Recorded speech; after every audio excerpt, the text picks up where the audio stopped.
রমজানকে সামনে রেখে প্রস্তুতি নেন। রমজান মাসে আল্লাহ তাআলা বলছে, বান্দা আমি তোমারে জান্নাত দিতে চাই, এই জন্য আমি ফেরেশতাদেরকে বলে দিছি সেজদা দিবে একটা, লিখবা 70টা। কয়টা? শুধু 70টা না, না না না, জানেন না তো আপনারা। হাদিসের মধ্যে আছে, নবীজি সাল্লাল্লাহু আলাইহি সাল্লাম বলছেন, এই ফেরেশতা রমজান মাসের নেক আমলে 70 লিখবার আগে আবার জিগা আল্লাহরে 70 লিখতাম নি।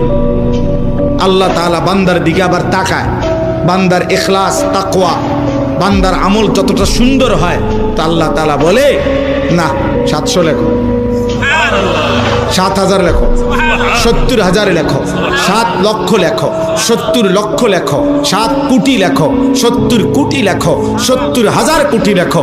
খোদার কসম, কারো কারো বেলায় মহান আল্লাহ বলে, ফেরেশতা আমার বান্দার এই সেজদার বিনিময় তুমি লেখো না, আমি লিখবো।